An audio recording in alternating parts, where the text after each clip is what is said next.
I'm Sherilyn Skolnicki, and this is Brilliant Balance, the show for working women who are ready to shine. Each week, I bring you ideas, inspiration, and insight on balance, business, and getting it all done gracefully. You ready? Let's be brilliant. This is episode 240 of the Brilliant Balance podcast. Welcome back, my friends. I'm excited for today's topic. I don't know about you, but I have identified with the term overachiever since a very young age. I was giggling to myself about how the nomenclature for being an overachiever has evolved over time. So there were so many different ways to describe this tendency, from being type A to being, probably like a nerd or a brain early on. We were saying the same thing. In college, everyone had this phrase of people being turbo. And that sort of meant, you were running pretty hot, right? You had a lot to get done and you were really having a hard time resting. And that identity of being someone who is, really driven and ambitious, I think we have so much derogatory language around it and we use it as a shaming device a lot. And so I thought, I didn't think too hard, honestly, about what to call it in this episode because I just wanted it to be recognizable.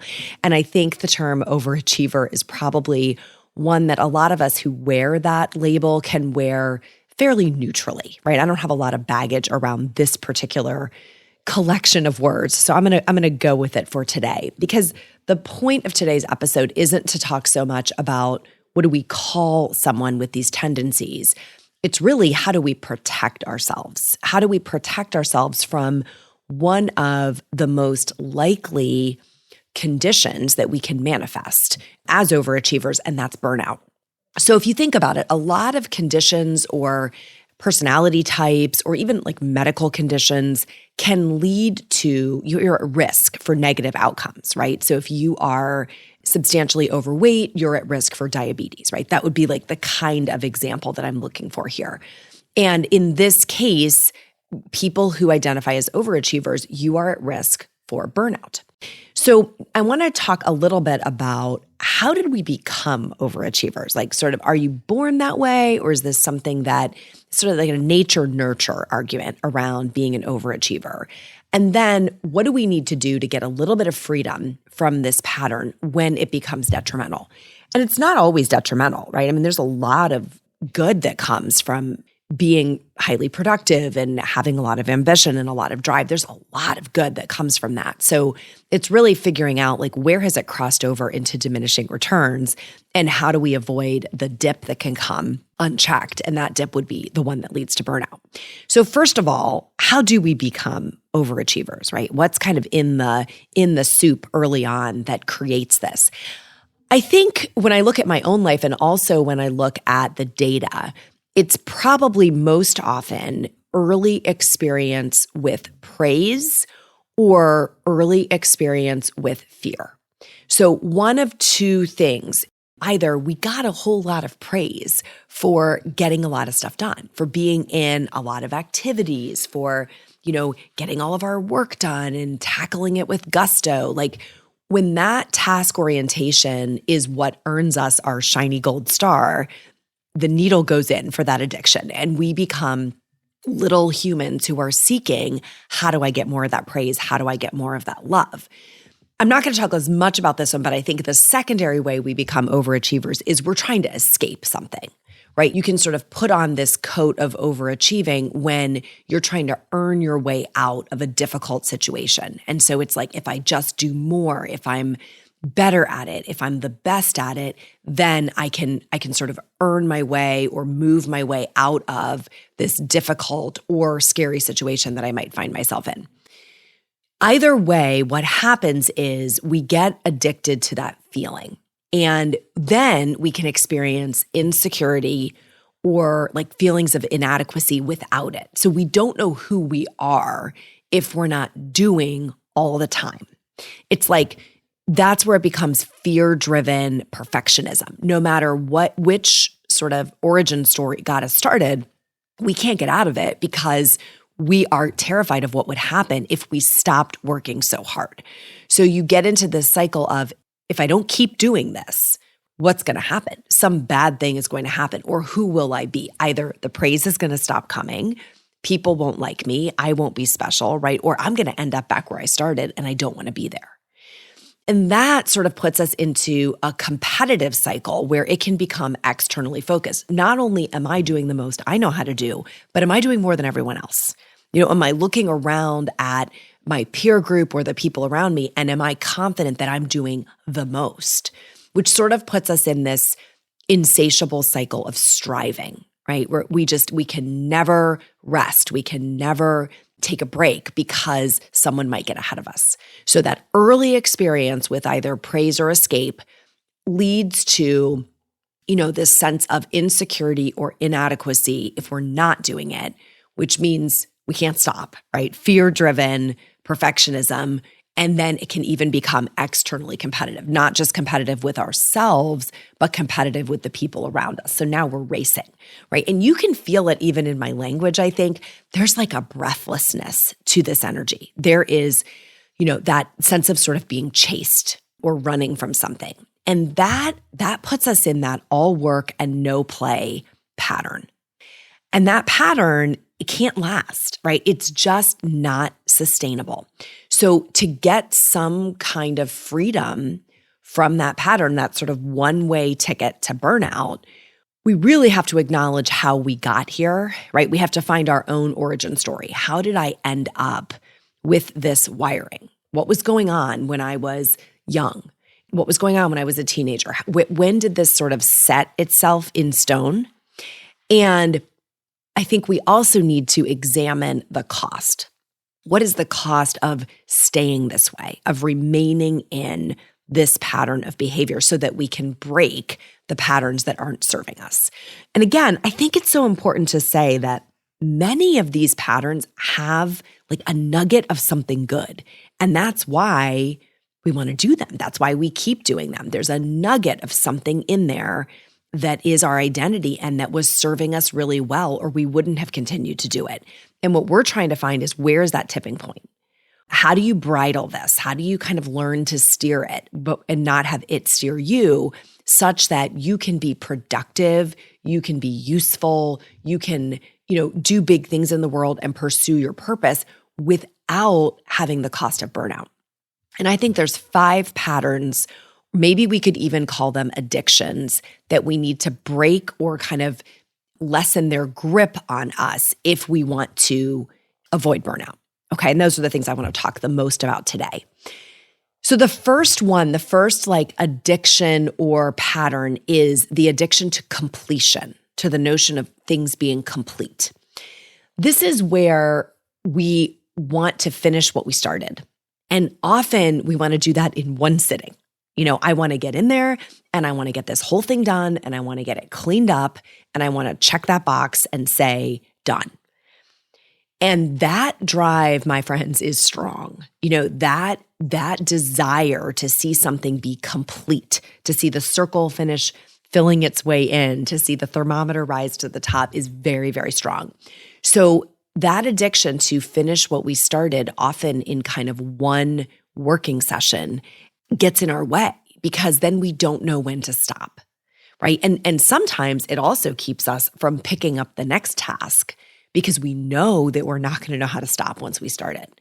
So the skill here is really learning to leave things undone, learning to build some tolerance for the undone, for the unfinished, and trust that we can come back to it and we can finish it and we can pick it up again the next day, the next week, after the weekend, whatever it is that we're kind of facing as the break. So that addiction to things being completed can really be something that's driving us toward burnout. Do you ever find yourself saying, I just need a minute to breathe? While the whole idea of meditation can sound totally intimidating, I've found that stepping away from the chaos of life, even just for a few minutes, is incredibly restorative. So if you're short on time, but could use a few moments of peace right about now, listen to my 5-minute meditation for working moms. It'll help you clear your head and come back to your day feeling centered and refreshed. head over to brilliant-balance.com/breathe. Press play and settle in for a few mini moments of peace right now. Second pattern or addiction is our addiction to quantity. She who does more has the most power, right? She who does more is the best. And learning to say no to things is the pathway here. We have to sort of learn to do less on purpose. The reason I think a lot of overachievers don't want to do less is because we see it as a sign of weakness, right? If I say no to that, people are going to think it's because I can't. But just because you can doesn't mean you should. And so the skill, the sort of next level skill for the overachiever who wants to mature into like a wise use of this capacity for output, right? An overachiever is someone who has a high capacity for output. But like an immature or a younger overachiever doesn't know how to steer that. It feels like it's something that's pulling us along. And I think as we evolve, we want to be driving it like a I don't know, it's a bad analogy, but like a team of horses, right? We want to be in the driver's seat, sort of bridling this capacity for output. So learning to choose to do less on purpose is the skill. And one way to do that is to practice saying later. I love this idea and I would love to do it. I cannot do it right now or I will hit burnout. So something like the concept of a parking lot. I use this a lot for myself. I use it in meetings where ideas kind of bubble up and we just can't get to them right now. Or I personally have ideas, I can't get to them right now. I carry these notebooks around with me kind of everywhere. And in those notebooks, there's, parking lot lists. This is the later list. These are ideas I want to pursue or things I want to write or episodes I want to record or things I want to do with my kids, but they can't happen right now. So they go in this later list, which I call the parking lot. So that would be one way of thinking about breaking our addiction to quantity. Like more is not more, right? And just because you can doesn't mean you should. So we really want to learn to curate the amount of effort, the amount of output that we put into any given day or week or season of life. Third pattern or addiction is our addiction to quality. So many people who have this tendency, we're told, if a job's worth doing, it's worth doing right. Or do your best work. And, like those messages run really deep. And so we can get addicted to perfecting our work, to re-editing the document, to sort of polishing the rock on whatever it is that we're doing in that moment, kind of fussing about the details. And all of those details take time that could be repurposed for rest, for the next project, for reflection time. So breaking the addiction to quality, to sort of knowing when to say when is this good enough, is really embodied in the idea of imperfect action. So I talk about imperfect action a lot. If you're a longtime podcast listener, you probably heard me say this a million times. Imperfect action is like the mantra that I've had to adopt. It's now the one that I teach, to think about how do I get started and then how do I know when to quit, right? When is it good enough to be able to serve the purpose that was intended, but not drag me into that burnout territory, right? Where I'm up late or I'm working on the weekends trying to get something perfected. One really simple way to do that is time limits. Telling yourself, I'm going to spend 30 minutes doing this task. And then like, as far as I get is as far as I get. It's a very powerful tool to help you drive endings, to drive completion points that will not be as perfect as they could be if you gave yourself unlimited time, but they will be enough. So that addiction to quality, sometimes we have to learn, what does good enough look like? And when am I going to call it? For this session, for this time, for this working period that I'm in. The fourth addiction or pattern that we want to break if we want to avoid burnout is the addiction to always being on.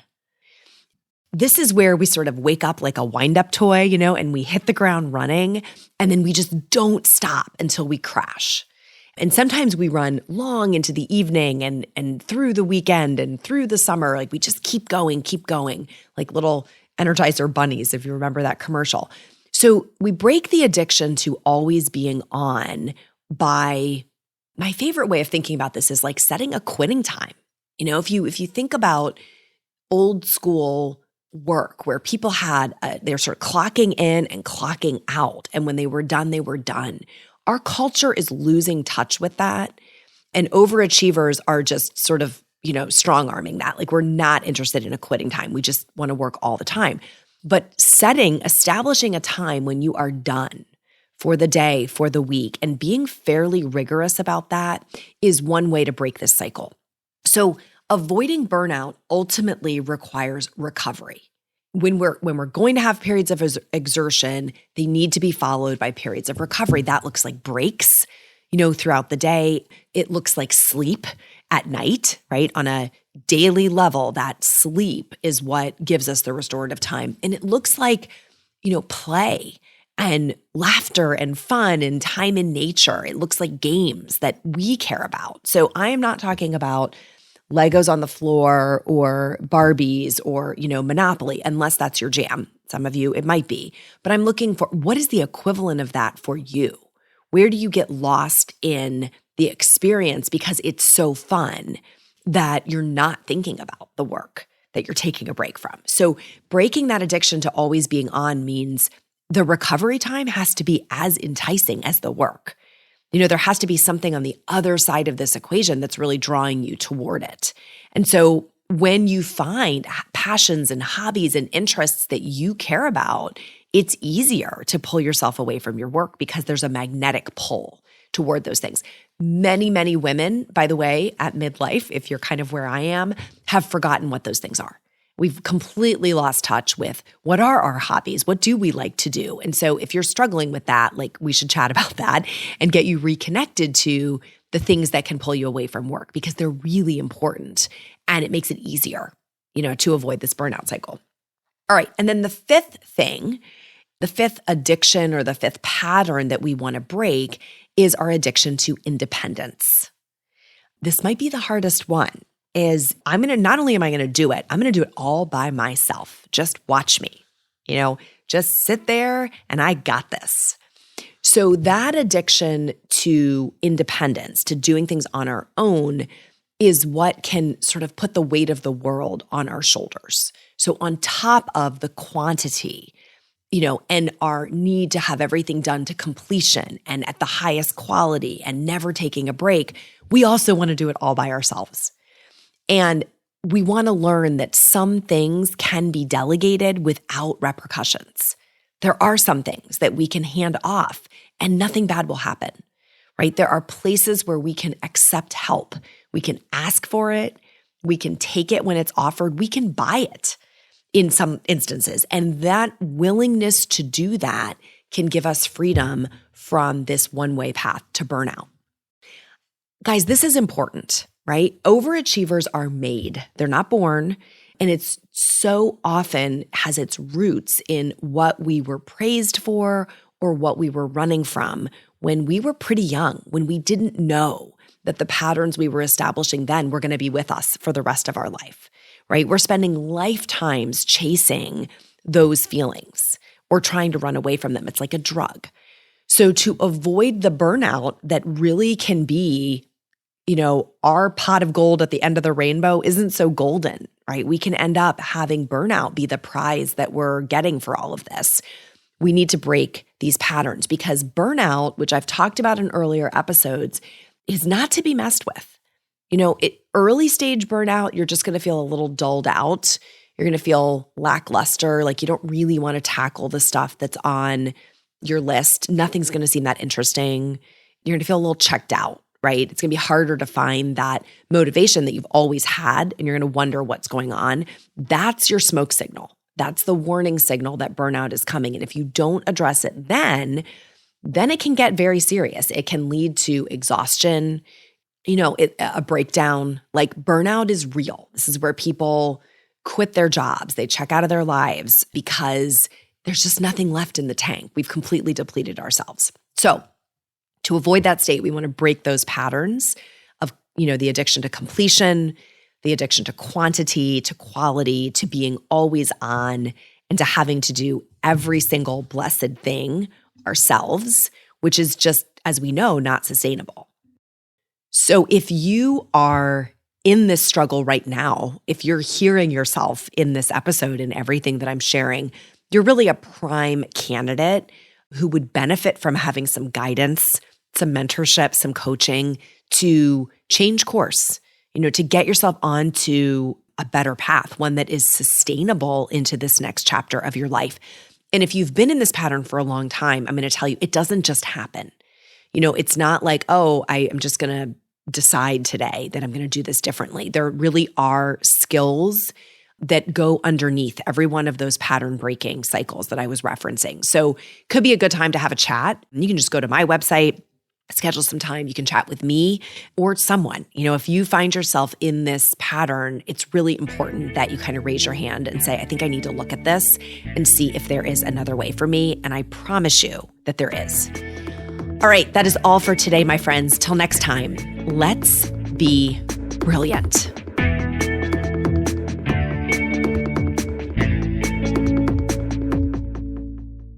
This is thepodcastfactory.com.